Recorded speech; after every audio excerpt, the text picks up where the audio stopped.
Hello and welcome to today's presentation. My name is Rob Burke and I'm an instructor from ESRI out of the Redlands office, Redlands, California. And I'm welcoming you here to the presentation. We're going to look at extending ArcGIS Explorer and find out what can we do in the area of changing ArcGIS Explorer around to work the way you want it to. I have a few topics to cover here today. First, we'll look at the software developer kit and what's all included. Then we'll take a look at add-ins.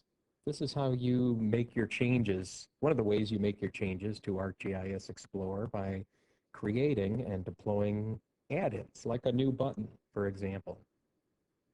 Then we'll look at the API, the Application Programmer Interface. There's a series of .NET assemblies and classes in those assemblies that you can program with, so as you're building an add-in, you can get the new button to do exactly what you want to the data, whether it's spatial data or attribute data. So I have a few topics here to discuss, and usually after each one I'll have a demonstration and review of the topic, and maybe in the middle of one I'll do a demonstration also. All right, well, ArcGIS Explorer can have custom configurations. And what that means is, well, you might use ArcGIS Explorer right out of the box, and you might use it to look at different kinds of data and interact with that data. But then someone can do this customization effort, and with or without programming, it could be real simple or really detailed. Somebody could build custom explorers, custom configurations. And those configurations come with data and functionality. So operations that can be performed on the data. So if you have some really distinct groups and you want to create specific functions and only show them the buttons and tools they need and show them only the data that they work with, you could build custom configurations. When you build these, you potentially could be managing them yourself through the central office, and you might serve them out over the web. You might allow others to connect over a network connection, and you could share these directly as files with anybody that you like. What I'd like to do now is give an example here. So let me show just ArcGIS Explorer right out of the box. So here is, I'm using ArcGIS Explorer and interacting with it. Up at the top here, I've got a series of tabs, and under each tab, there are some groups. And this is the standard ArcGIS Explorer out of the box. Well, there are also different configurations that I've created here. Some of my configurations are regional, so I have a Boston and Chicago configuration. And then I have one very specific to analyzing trade areas. Now, a little bit later on, I'm going to go into the details of what these NCFG files are. But for the most part, they're a way for you to perform some customizations and then deploy your customizations to others. I could email you this NCFG file, and you could open it up, and you would see all my customizations. Or I could serve it over the web, and then anybody that can access it could see my configurations. So let's preview this custom one. As I start to do the preview, a custom splash screen shows up.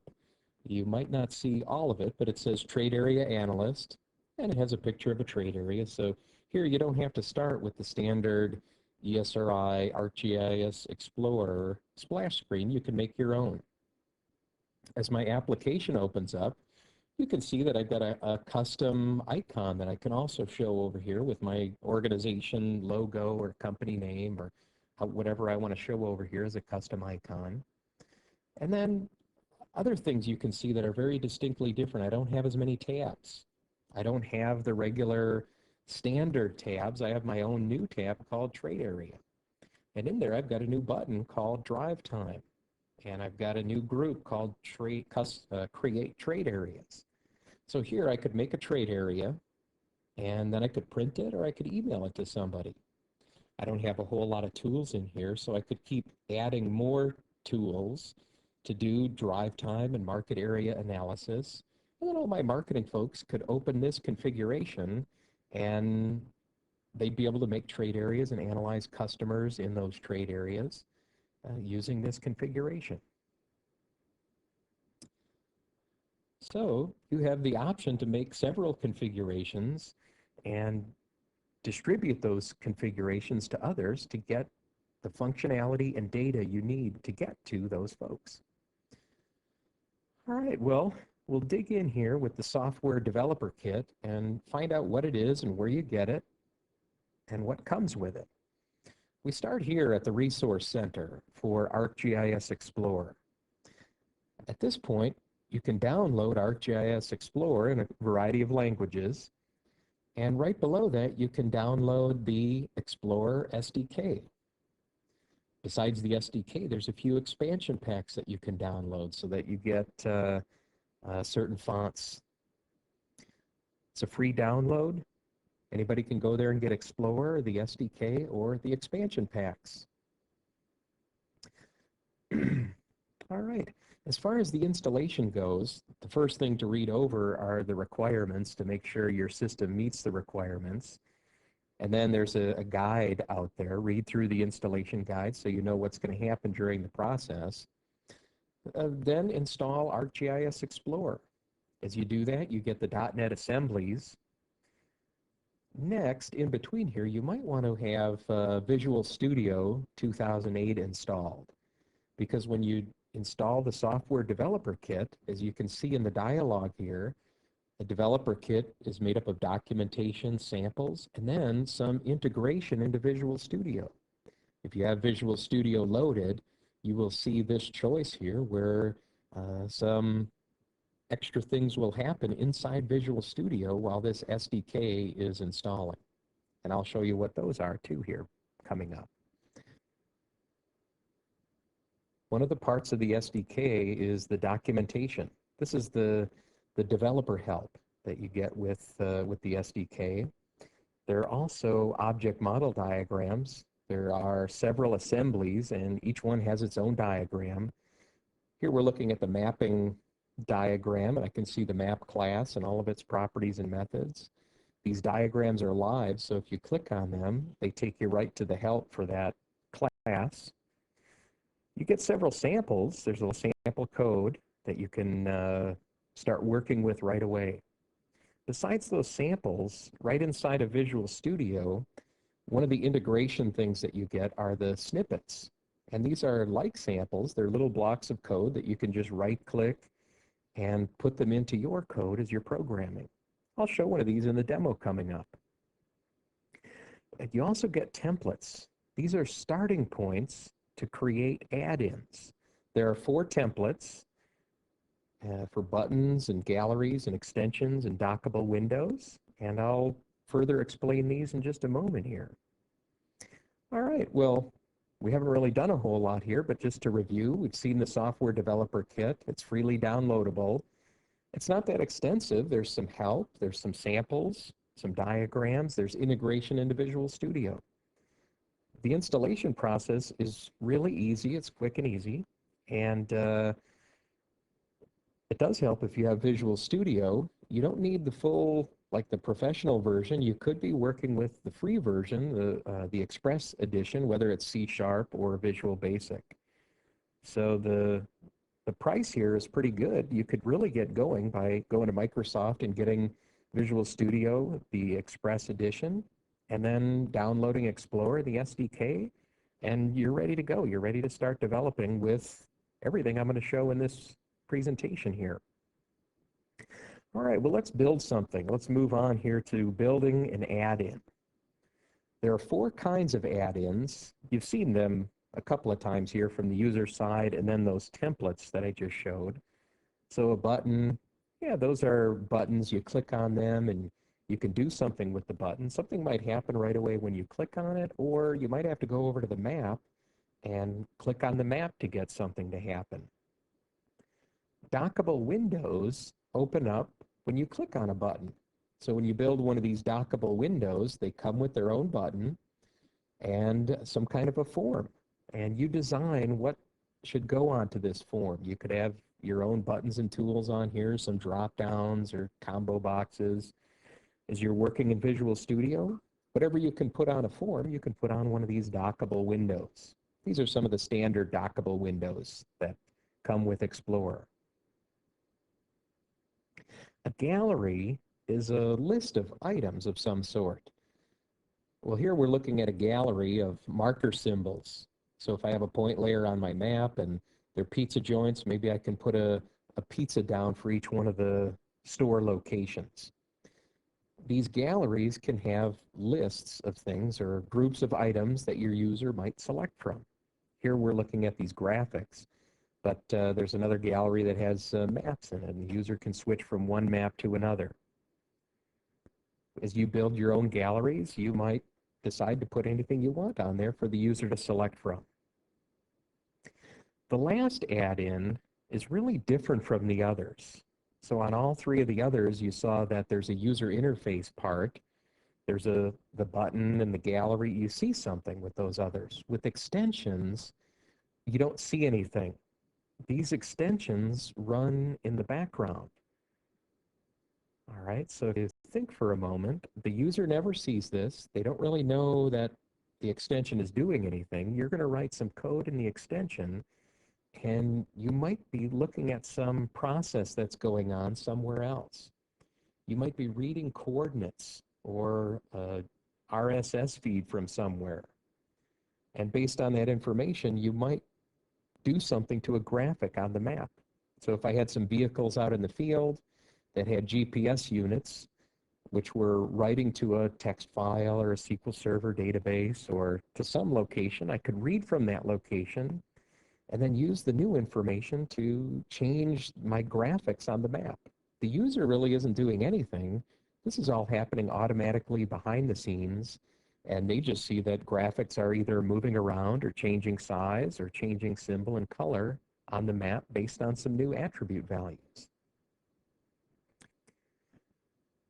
These 4 add-in types that you can create, they come from base classes. And ESRI makes the base classes and provides those 4 templates inside of Visual Studio. So those base classes are already made. In order for you to use them, you start with one of these templates. And when you use a template to make your own class, your new class inherits from one of the ESRI base classes. You get to write all the code, though, behind the properties and methods from that class. So these templates are starting points. They have all the properties and methods defined. So if we look at the object model diagrams for button and dockable window and gallery, you can see that each of them already have properties and methods defined, but there's no implementation. There's no real code that ESRI builds for the on-click event. It's empty. And that's where you add your own logic to the class. So you make your own button. You start with a template here, which would be the, in this case, you're making a button. Start with the button template, and then your new class will be designed to inherit from ESRI's button base class. And then you would go on to write the click event code and put your logic in there to get the button to work the way you want. No matter which of the 4 add-ins you're building, you follow the same workflow here. So inside of a Visual Studio project, you create 1 or more classes. You might make one project and put 5 different buttons in there, or a mixture of any of the add-in types. For each add-in, though, you have to create a new class, and that's where the templates come in. You can use these as starting points to really quickly make a new add-in. Your challenge is writing the business logic. And what kind of code will you be writing? You might be using C# or Visual Basic. That part doesn't matter so much. But what you will use is the series of .NET classes. And so for your business logic, you might want to be able to get to a map or a layer or a table. And that's where this API comes in. So that as your user is clicking a button, you might be querying the database and then showing the user the results from that query. All right. Well, once you have the code in place, the next step in Visual Studio is to compile it and then go over to ArcGIS Explorer to test it. I'm going to do a little bit of a demonstration here and go up to the testing point. Deploying, I've got as a separate portion here in the next section. So we'll come back around to talk about, hey, once you've built an add-in, how do you give it to others? I gave you a little bit of preview on deploying. You make a configuration file. All right, what I'd like to do here is a little bit of a demonstration. So I've got Visual Studio going, and I want to make a new project here. So I'm going to go to File and make a new project. And I would have a choice of either C# or Visual Basic. I'm going to go with Visual Basic here. And I see that there's an ArcGIS choice. This is part of the integration that happens when you install the SDK. Here I get Explore as one of my choices, and this is where I see those 4 templates, one for each of the add-ins. I'm going to build a new button, and as I create that new button, I'm going to give it a name here, Get XY Values, and let me put it in a good location here. I'm going to put it in a testing folder. Okay. All right, so now Visual Studio is going through and building this project for me. And it wants to know a few things. What do I want to call this project? So there's like the ribbon group caption. What should my group be called? And I might just call this something for now like custom tools. Who's doing the publishing? Well, I might put my name in here, my organization name, depending upon who's doing that work. As I build this new button, I could give it a tooltip to describe what it's going to do, and I could give it a name. I'm going to just call it XY, and let me put a caption in here. Displays coordinates. Whoops. Okay. And I'm going to just copy and paste here and put the same caption and tooltip so that they're the same. Okay, I could assign some icon if I had a BMP file out there. Then I could pick an icon file to assign in there so that my button has a picture on it that looks, maybe has the X and Y on there, or some kind of a point selection. All right, so here the project has been built and a class has been created. So if I look in the Solution Explorer, I'll see that a new class has been generated. Here are the images that are going to appear as its icons. If I open the Visual Basic code here, well, I see that several import statements have been added for me, several references to the Explorer assemblies, the 5 main assemblies here. And I can see there's some inheritance going on from button out of the application assembly. Well, next, I want to write some code. Here's where I get that on-click event, but it doesn't have any logic here yet, and I've got to write my own. First, I'm going to insert a snippet. And when I go to insert snippets, you'll see, oh, there's all sorts of the sort of the .NET snippets that are standard, and then there's an Explorer set of snippets. So as I click on Explorer here, I'm going to get the snippet that tracks a point. So in this snippet, the Explorer Applications map display area is going to be looking for the user to click points. And as the user clicks points on the map, a point geometry is going to be sent back to me here in my code. So whatever the user clicks, I'm going to get that object as a point over here. All right, I'm going to grab a little bit of code so I don't have to type in and make any typos here, and I'm going to paste in a block of code here, just one line. And my code here is just going to make a message box, and I'm using that point variable. If I put in a, let me put in a point here so you can see what I can get to from that geometry. I could find out its coordinate system. I can see if it has an envelope. I can get its X and Y and Z values. So here what I'm doing, I'm getting the X the X value. Oops, I just deleted my T. I'm getting the X value and turning it into a string. Then I'm using remove here to get rid of some of the decimal places. The rest of my line here goes to the latitude, gets the Y value, turns it to a string, removes a few of the ending decimal places so that we're going to end up with 2 decimal places for the latitude, longitude numbers. All right, well, I've written the code now. The next thing for me to do is compile. So here I go to build the project, and I see that it looks like the build succeeded and it compiled successfully. Now to test it, I start up ArcGIS Explorer. So here Explorer is getting going. I see the splash screen come up. All right, my Explorer window has opened up here. And right away I notice something different. Something that's different than the standard look of ArcGIS Explorer. Besides the Home and Display tab, there's an Addins tab now. As I click on the Addins tab, you'll see some demos that I'm going to show later on, but here's that new group that I created, and here's my new button. So when that compile happened, it added that button over here, and now I can try it out. I click on it and then come over to the map, and it displays the latitude, longitude right over here to me. And I could continue on to use this guy as needed. All right. So what we've looked at here in this section, we've looked at creating an add-in.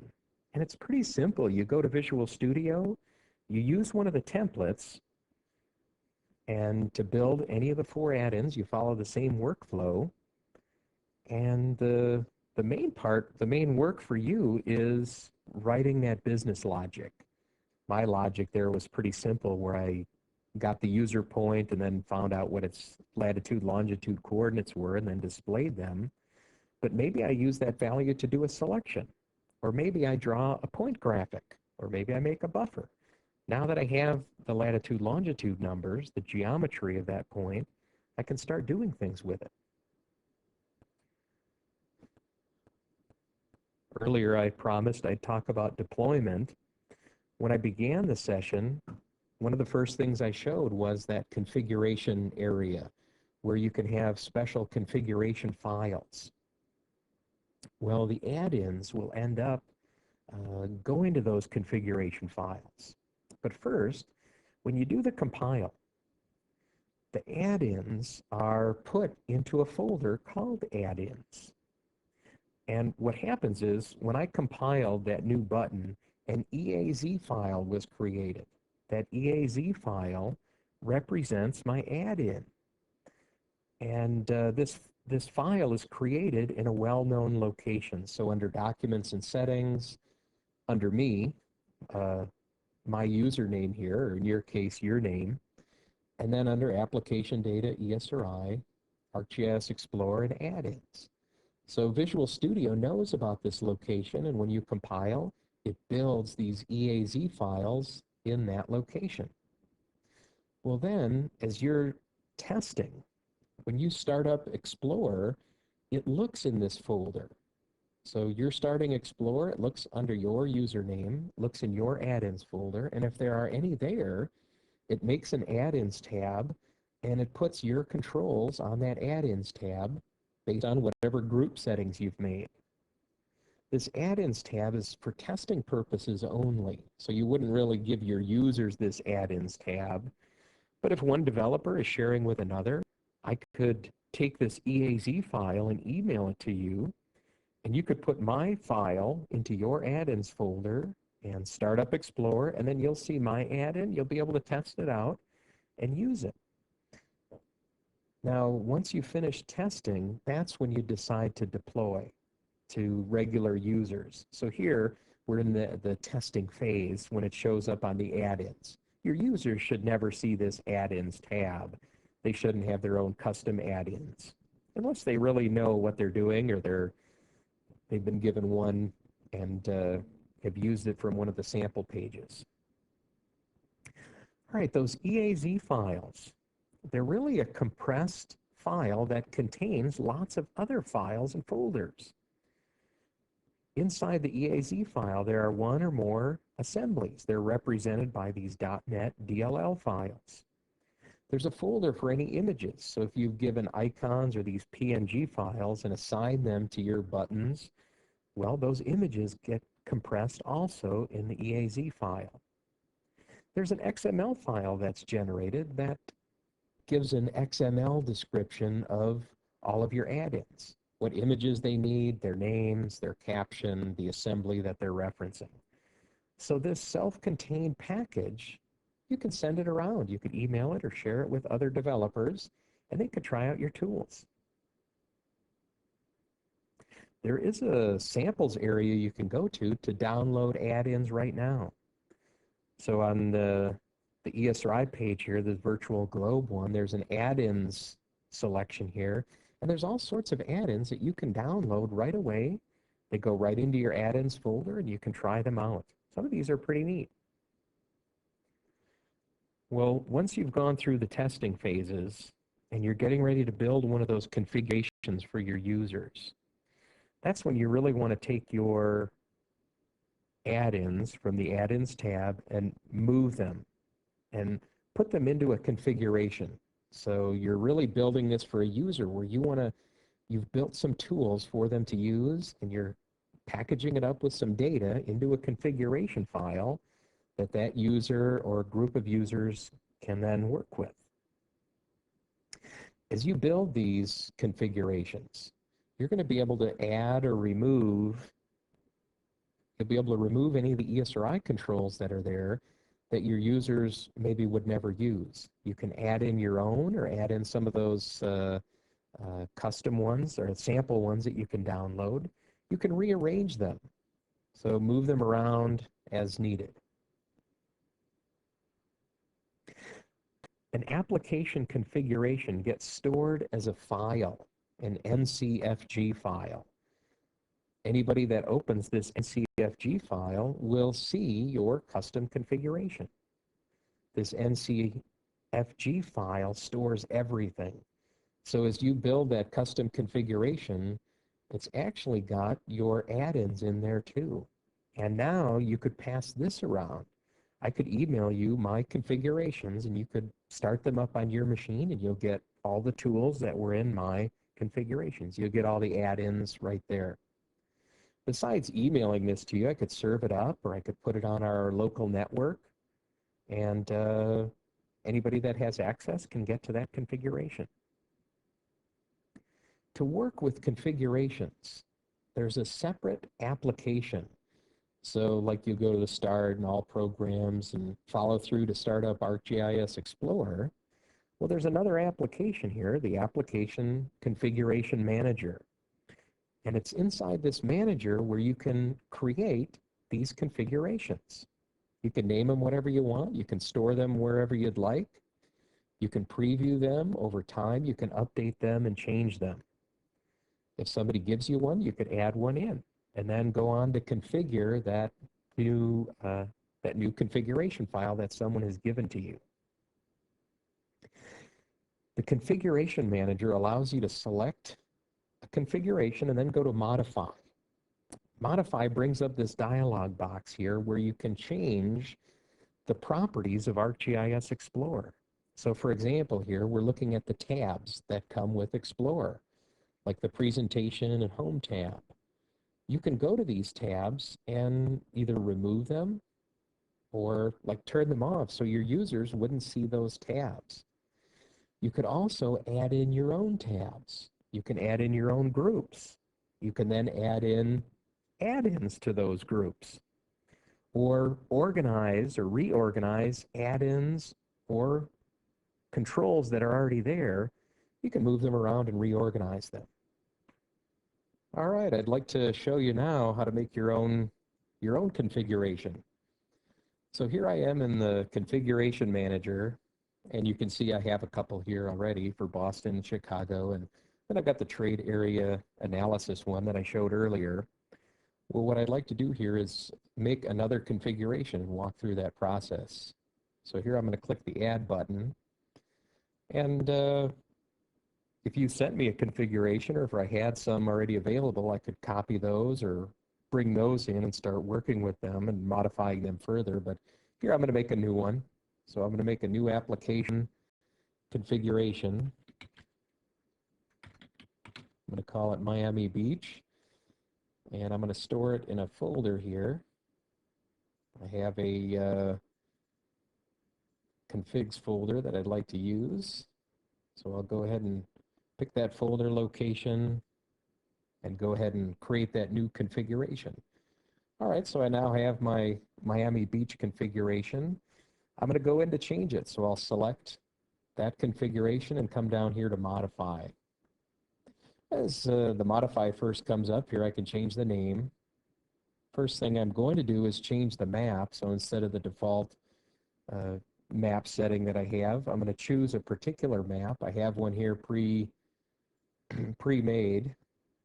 So I'm going to navigate over here to my testing folder and find the Miami map file over here that's been pre-configured, zoomed into Miami. I'm going to make sure to turn off the Addins tab. I could turn off some of these other options, so maybe I don't want my user to do any saving or printing. I could remove those options too. I'm going to leave them here. I could go to the Display tab and change the application title or the splash screen or the logo. I'll leave those as they're set there. What I'm really going to do here is come to the tabs. And I can make my own tabs in here, but I can also like suppress the tabs, the standard ArcGIS Explorer tabs. So here I could come to like presentation and click remove, and now that tab is just not going to show up. Well, I can always add it back in. So I can toggle it back and forth. Well, I want to remove that one. And what I'd really like to do is add in a new tab. So let's come over here. So these will be my Miami tools on their own tab. And I've got the tab down below here. I didn't really want it so low, so instead of placing it at the bottom, I'm going to bring it all the way up to the top so it shows up as one of my tabs all the way to the left. Right now the tab is empty. I can make new groups on the tab. So maybe I have some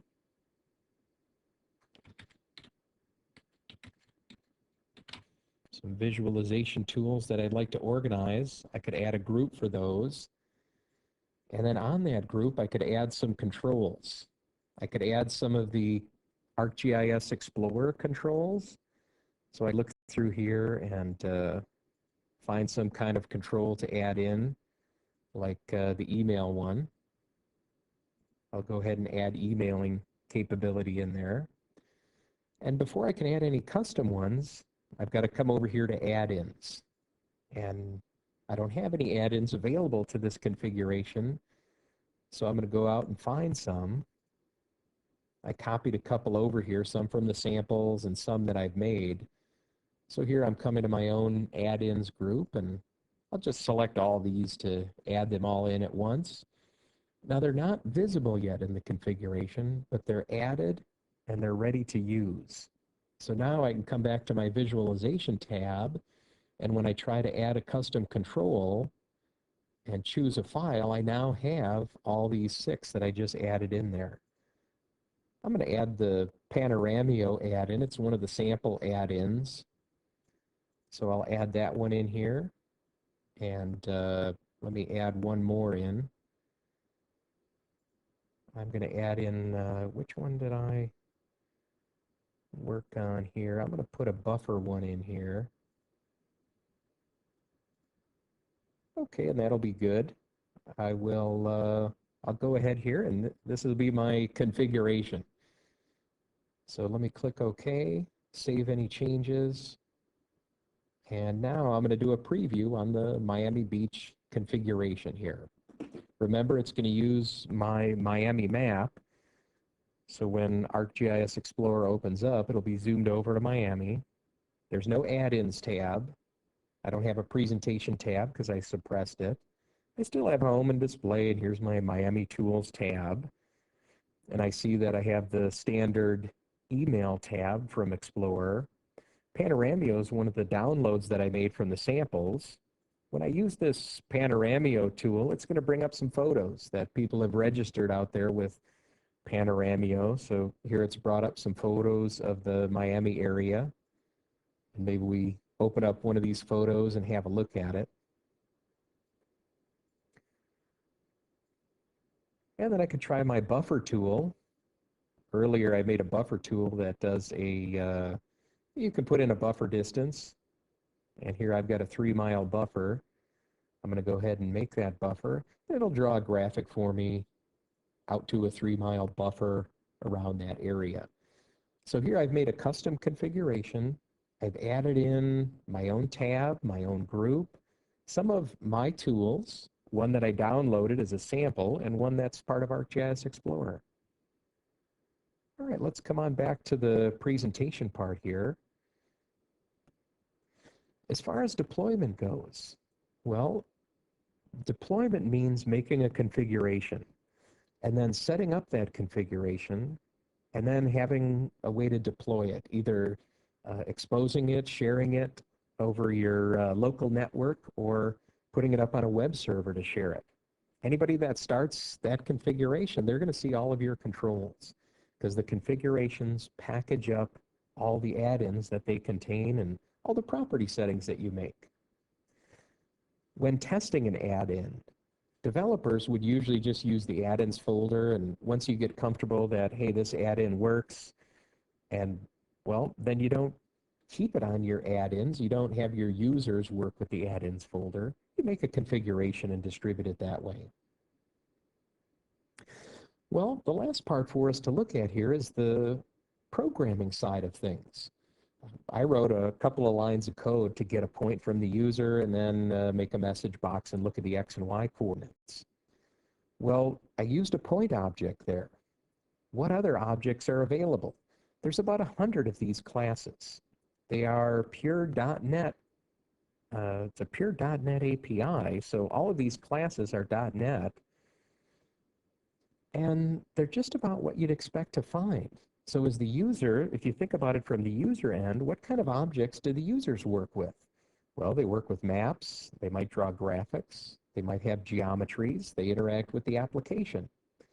They have those add-ins to work with. Maybe they have layers.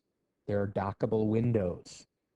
So the users work with these same components.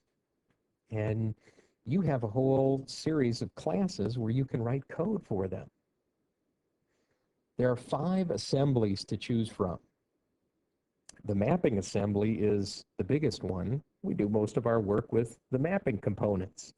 There's a data assembly. So here you could get to an attribute table and get to rows or records in a table. From there, you might go to geometry and get, if it's a shapefile or a geodatabase feature class, you might get the points, lines, or polygons associated with the features. Under application, we have things like the add-ins and the application itself. Under threading, that's where we might build one of those extensions and have an extra thread going on behind the scenes, reading coordinates from somewhere and updating information on the map. So here we have these 5 areas, these 5 assemblies. Each one of the assemblies is filled with class. One of the classes here where I put the red X, this is kind of like the you are here. This is a starting point class. So if you're kind of looking through here at this 100 or so group of boxes, this is the one we start with. And that one is the application class. You can always get to the application. And one of the things about these classes is that their objects, the objects are connected to each other. So here, application is connected to the map display. You can write code to go from the application to the map display to a map to get a layer out of the map. Layers have a table. You can go from layer to table and then get rows in the table. If it's spatial, if it's a spatial table, you can get to the geometry. And under geometry, there'd be things like point, line, and polygon, depending upon what the feature layer's geometry type is. So you navigate through this diagram. The components here are all interconnected with each other. So really complex here. Yeah, I could follow through a path here to go from application to get some geometry. What I really wanted to point out here, though, is you can get to other APIs. So you have access also to the SOAP API to interact with ArcGIS server services. The SOAP API is pretty huge, and you can then start programming and interacting with like a map service and really getting in there and finding out information about a map service through the SOAP API. On the data side, we can work with the .NET API. So we can work with tables or data sets, data tables on the .NET API, and other pieces from .NET. Well, as I mentioned, you can navigate from one class to another. To do that, you write a little bit of code. You can start with the application and get the map display. There's an active map display property. From the map display, it has a map property to get to a map. From the map, maps are made up of child items. And here we're getting the 0 item, the first one in the list. We're getting the first layer. I might want to check to make sure that I'm getting a feature layer there. From feature layer, I can ask for its table. And then from table, there's a get row, and you give it an index position. This is going to get us the first row in the table, and then return the geometry for that row. Here I can't tell if it's point line or, oh, I guess it is polygon that I'm looking at here. All right, well, let's look at a more extensive block of code here to work with application and geometry. So the first line here is exactly what I pasted in with the snippet. In my demonstration, last one I did, I pasted in a snippet to do a tracking of user points.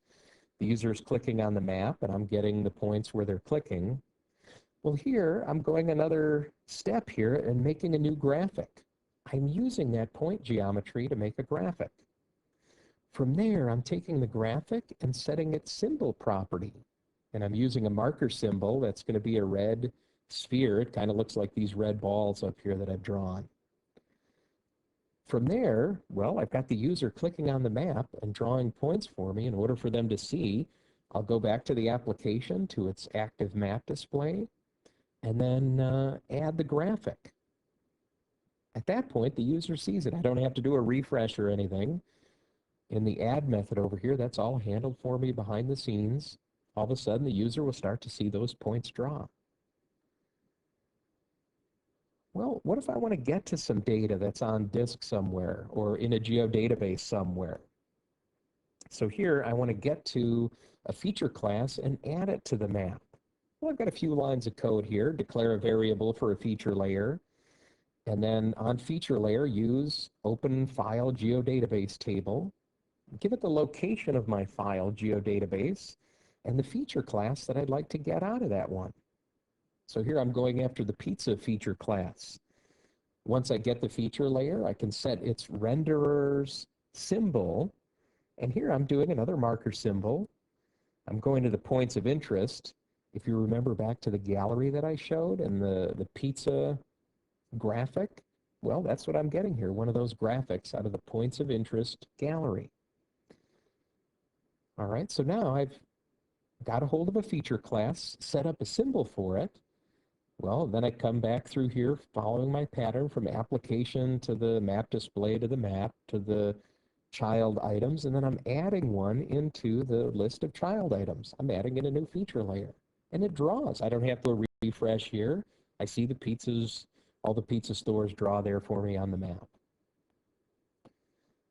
In the next block of code, we're still interacting with layers. In this example, my code is going to the checkbox here for the layer and turning it on and off. But it's also an example of looping. So here, the first couple of lines, get to the map. Then from the map, get its layers. So here, this get map items, I can make a loop on this group of items. So here I'm asking for just the layers, and on that group of layers then, I've got a for each loop going here. So I'm going to go to each layer and find out what its visible property is, and then reverse that logic. So if it's on, I'm going to turn it off. If it's off, I'm going to turn it on. Not very extensive code here, but you can see that, hey, I can get to a layer, I can get to every layer and then do something with every layer on the map. What I'd like to do next is take a look at these three concepts that we've just looked at of working with geometry, getting data from a geodatabase and adding it as a layer, and then here getting to layers and controlling one of their properties like the visible property. So let's go over here to Visual Studio. And what I've got here is a little bit of code, the click event from a button. And inside this click event, just like you saw in the slides there, I'm going to get the map. Then down here, I'm going to go to a file geodatabase. And you can see it's right on my local machine. There's a water geodatabase out there with some rivers in it. There are lines. So when I go to set the renderer for the layer, the symbol that I choose, it's going to be a line symbol instead of marker or a fill symbol. And then I'm going to add the layer to the child items collection of the map. All right, so I've already compiled this code and have some add-ins ready to go. So I'm going to just start up ArcGIS Explorer here. And we're going to take a look at a couple of the controls that demonstrate this functionality. All right, so here we're zoomed out to the US. Here are my add-ins, and this button corresponds to the code we just looked at. So when I click it, it's going to go to that geodatabase, get the rivers feature class, and add it to the map. The next control here toggles the layer visibility. So here I can turn the layers on and off as needed. And the last bit of functionality here is the draw point. First, I'm going to use two other buttons that I haven't told you about yet, and then we'll go look at their code too. This zoom in button, what I'm going to do here is draw the opposite ends of a rectangle right around New Orleans, and it makes an envelope and zooms in on that envelope. The zoom out button allows me to zoom out just a little bit. And then here, draw point. Well, this one gets the user geometry. So wherever the user clicks, there's that track point method. And it takes and makes a graphic using the red sphere and adds that graphic to the map display's graphic collection.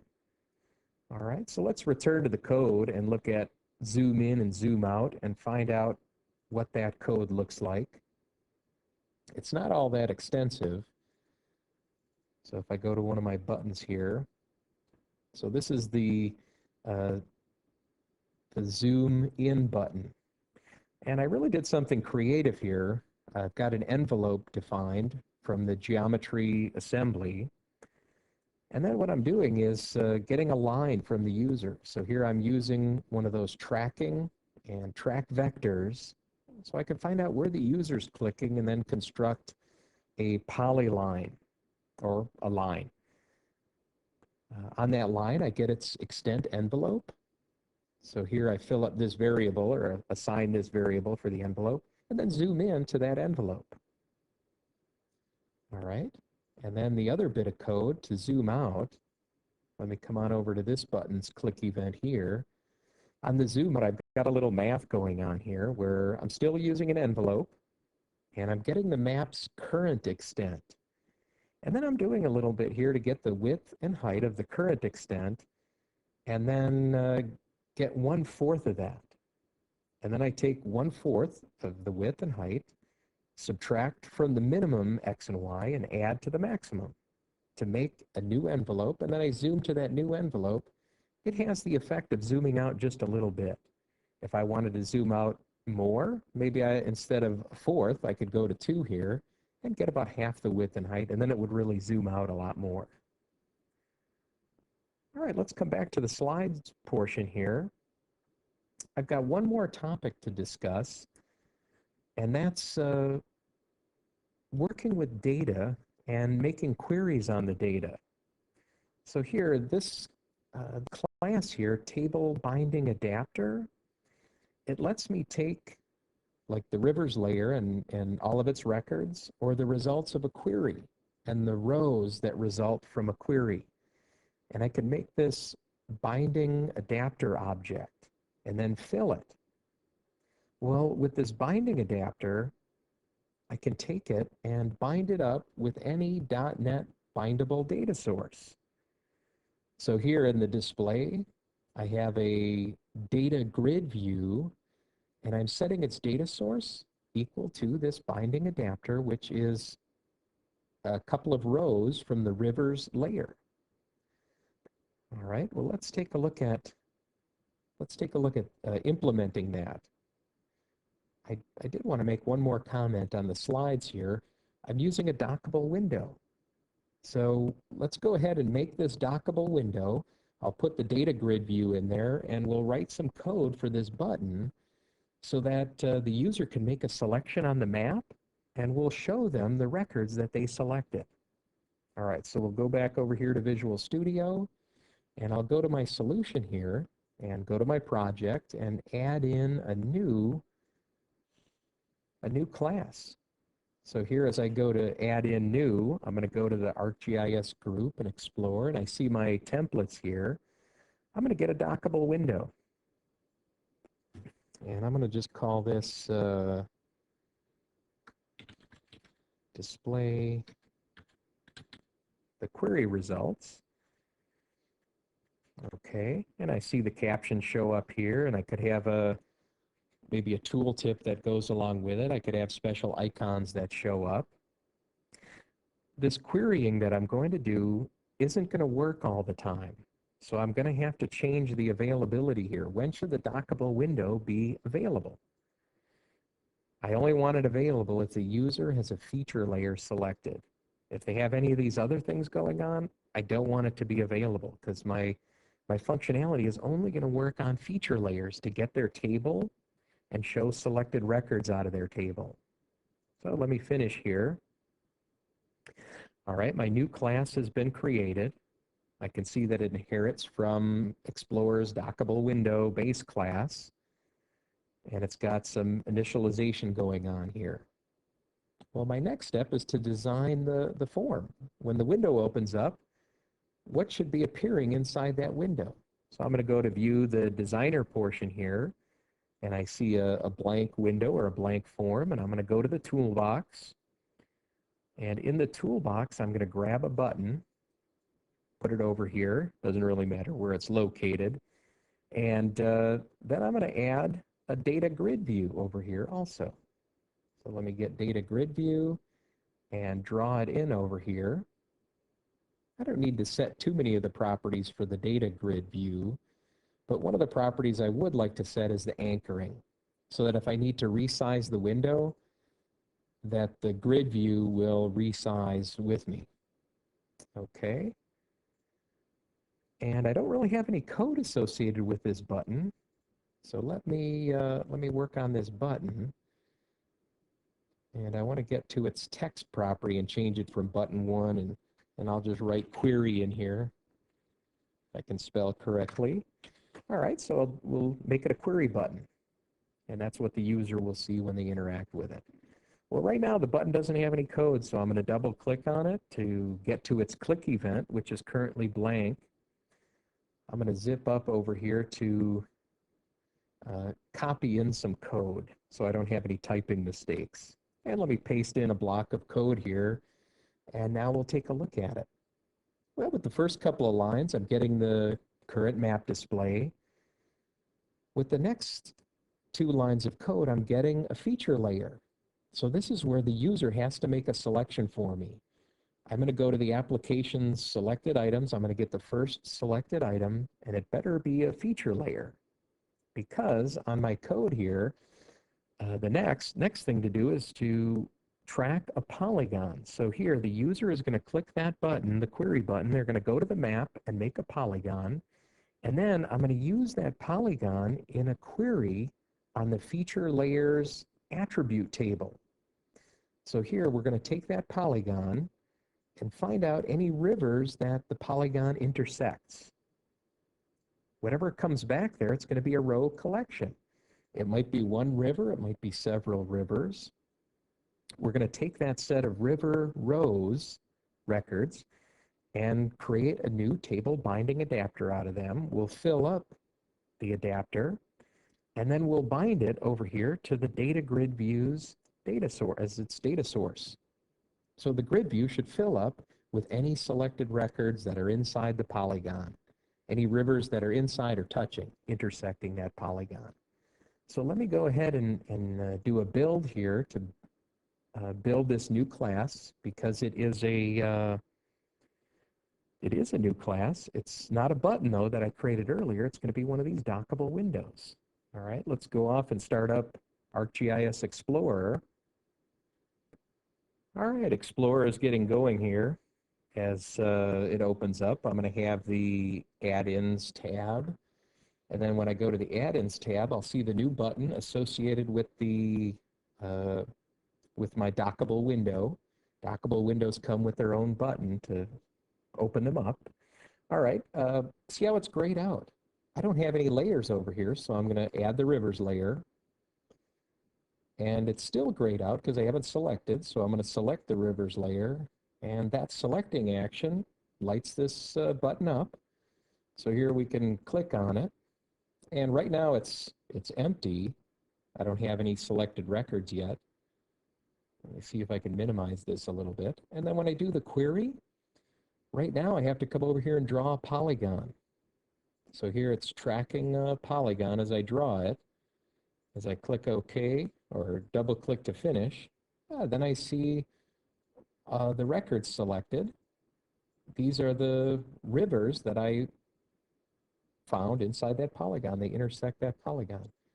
If I go at it again, I get a different set of rivers, and looks like I got all the rivers that time because I made a very odd shaped polygon, but you kind of get the idea here. This data grid view gets all the selected records bound to it through that binder. All right, well, let me come on back to the slideshow here, and we'll have a bit of review and then wrap things up. Well, what we've seen here is that there's quite an API. There's about almost 100 classes there. There's not too many to be overwhelming, but there's just enough to help us get the work done that we need to. I could get at the spatial information, so I can get at the geometry, the points, lines, and polygons. I can draw them. I can have the user draw them. I can get them out of an attribute table. I can get at the attribute information and bind it with a grid view control. And I can make queries. So in the example there, I made a spatial query to select any rivers intersecting the polygon that I drew. And then I can display that information out to the user. All right, as we continue on here, we're ready to wrap things up. And as we go through the wrap up here, I'd like to really thank you for spending the time to watch this presentation. And I'd also like to point you to a few references here. So there's no links right directly here, but if you just go out to the What's Next page, all the URLs to these topics are listed out there. So you may want to get to the Explorer and SDK download. A good place to look is the blogs, because the ESRI developers for Explorer are always adding more examples out there and discussing the interesting work they're doing. There's that sample area where you can download some of the add-ins, like the Panoramio add-in that I showed. And also from Microsoft, you can download the Visual Studio Express Edition. It's a free download, and you could be writing this code right away without having to go and buy anything. And one other question that probably will come up a lot is, how do you run the geoprocessing services? Well, there's a blog that discusses using the SOAP API to connect to those services. You should also take a look there and then take a look at the developer help and the samples. Your comments are very important to us to help improve our seminars. If you could, please take a moment and complete the survey out there. Just click the evaluation link to take the survey. Well, again, thanks a lot for attending, and goodbye.